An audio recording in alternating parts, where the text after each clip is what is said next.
యాదాద్రిలో రెండవ రోజు వార్షిక బ్రహ్మోత్సవాల్లో భాగంగా ధ్వజారోహణ మహోత్సవం నిర్వహించారు అర్చకులు.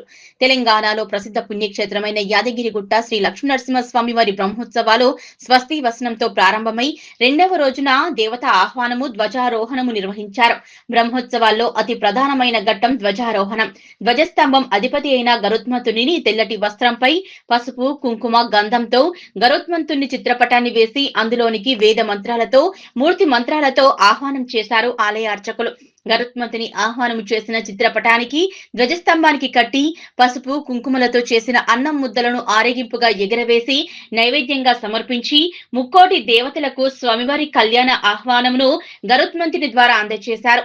ఉపనిషత్తులలో శ్లోకాలతో, వేద పారాయణాలతో అర్చకులు దేవతలను ఆహ్వానించారు. గరుత్మంతునికి నైవేద్యంగా సమర్పించిన అన్నం ముద్దలను భక్తులకు పంచిపెట్టారు. ఈ అన్నం ముద్దలను సంతానం లేని వారు తింటే సంతాన భాగ్యం కలుగుతుందని భక్తుల విశ్వాసం. అన్నం ముద్దల కొరకు భక్తులు వివిధ ప్రాంతాల నుంచి విశేషంగా తరలివచ్చారు. అనంతరం శ్రీ లక్ష్మీనరసింహస్వామి వారికి ప్రత్యేక అలంకరణలో స్వామివార్లు భక్తులకు దర్శనమిచ్చారు. మాడవీధుల్లో స్వామివారి అలంకరణ సేవ ఊరేగించారు. బ్రహ్మోత్సవాల రెండవ రోజు ధ్వజారోహణం పేరుతో గరుత్మంతునికి ప్రత్యేక పూజలు చేయడంతో పాటు ముక్కోటి దేవతలను వేద మంత్రాలతో ప్రత్యేక పూజలతో ఆహ్వానించినట్లు ఆలయ అర్చకులు తెలిపారు.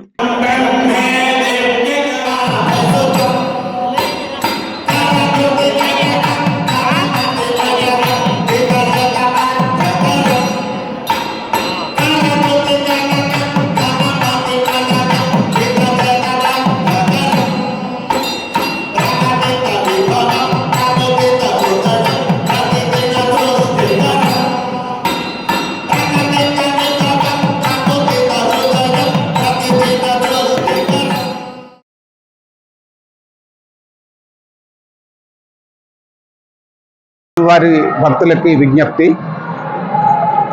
నిన్నటి నుండి మనం 11 రోజుల పాటు శ్రీ స్వామివారి బ్రహ్మోత్సవాలని అంగరంగ వైభవంగా జరుపుకుంటున్నాం. ఇటు బ్రహ్మోత్సవాల్లో అందరూ భక్తులు పాల్గొనే విధంగా మనం వివిధ రకమైనటువంటి చర్యలు విస్తృతంగా చేపట్టడం జరిగింది. ఈ బ్రహ్మోత్సవాల్లో భాగంగా 24వ తారీఖు ఎదుర్కోళ్ళు, 25వ తారీఖు స్వామివారి తిరుకల్యాణం, 26వ తారీఖు రథోత్సవం ఉంటుంది. ఈ 3 రోజుల లోపల భక్తులు గత అనుభవాలను బట్టి విశేష సంఖ్యలో పాల్గొన్నటువంటి దృష్టాంతాలు ఉన్నాయి. ఈసారి కూడా భక్తులు ఎక్కువ సంఖ్యలో పాల్గొనే విధంగా మనం అనేక రకాల చర్యలు చేపట్టడం జరిగింది. వాటిలో భాగంగా ఆర్టీసీ బస్సుల్ని మనం పాత బస్ స్టాండ్ నుంచి, తర్వాత వసతి గృహ సముదాయం నుంచి కూడా మనం నడుపుకుంటున్నాం. కాబట్టి భక్తులు పెద్ద సంఖ్యలో ఈ బ్రహ్మోత్సవాల్లో పాల్గొని తరించాలని చెప్పి విజ్ఞప్తి చేస్తున్నాం. నిత్యాయ నిరవధ్యాయ నిత్య వైభవశాలినే నిత్య వైభవ దాత్రే చ శ్రీ నృసింహాయ మంగళం. తత్పురుషాయ విద్మహే సువర్ణపక్షాయ ధీమహి తన్నో గరుడ ప్రచోదయాత్. ప్రియ భగవద్బంధులారా, శ్రీ లక్ష్మీ నృసింహస్వామి వారి యొక్క దివ్యక్షేత్రంలో శ్రీ పాంచరాత్ర ఆగమ శాస్త్రానుసారంగా నవాన్నిక ఏకకుండాత్మక బ్రహ్మోత్సవాలు అత్యంత వైభవపేతంగా ప్రారంభించుకోవడం జరిగింది. నిన్నటి రోజు షష్ఠివాచనం, సాయంకాలము ముత్సంగ్రహణ అంకురారోపణ కార్యక్రమం జరిగింది. ఈరోజు మొదటి రోజు అగ్ని ప్రతిష్ట, మంటపంలో యాగశాలలో ధ్వజకుంభ ఆరాధన, మూర్తికుంభ ఆరాధన కార్యక్రమాన్ని ప్రారంభించుకొని ధ్వజపట అధివాసము చేసుకొని పురవీధులలో ప్రదక్షిణ పూర్వకంగా ధ్వజస్తంభం వద్దకు విచ్చేసి గరుడపటాన్ని ఆవిష్కరించుకోవడం జరిగింది. మనకు గరుత్మంతుడు భగవంతునికి ప్రీతికరమైనటువంటి వాహనం. భగవంతుడు ఎక్కడికి వెళ్ళాలన్నా గరుడ వాహనారూఢుడై వెళుతూ ఉంటాడు. అలాంటి గరుడు మాతృదాస విముక్తి కొరకు చేసినటువంటి వాడు.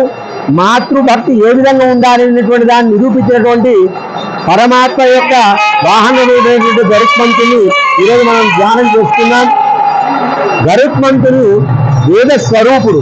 వేదాలను 4 వేదాలు ఏ విధంగా మనం ధ్యానిస్తే ఫలిస్తాయో ఆ యొక్క గరుత్మంతుడు వాహనం మీద రెక్కలతోని వెళుతున్నప్పుడు ఆ యొక్క రెక్కల యొక్క గాలికి మనకు వేద స్వరూపంగా, సామవేద స్వరూపంగా, ఋగ్వేద యజుర్వేద స్వరూపంగా వెళుతున్నట్టుగా మనకు తెలుస్తుంది. అలాంటి గరుత్మంతుని మనం ఈరోజు ధ్యానం చేసుకున్నాం. తల్లి యొక్క ప్రేమ అమృతాన్ని తీసుకొచ్చేసి దాసి విముక్తి చేసినటువంటి ఆ గరుత్మంతుని మనకు అనుగ్రహం మనకు కలిగాక, ఈ గరుత్మంతునికి అనుగ్రహం కలిగినందువల్ల మనకు సర్వదోష నివారణ, నాగదోష నివారణ, సంతానము, వివాహం కలుగుతుందని చెప్పేసి ఆ గరుడ ప్రసాదం తీసుకున్న మాత్రమే సకల దోష నివారణ జరుగుతుందని తెలుస్తుంది. ఈరోజు మనం అందరం కూడా ఆ గరుడ ధ్యానం చేసుకొని గరుడ పద ఆవిష్కరణ చేసుకోవడం జరిగింది. అందరికి కూడా పరమాత్మ యొక్క అనుగ్రహం కలుగుగాక. స్వస్తి సమస్తన్మంగళాని భవంతు.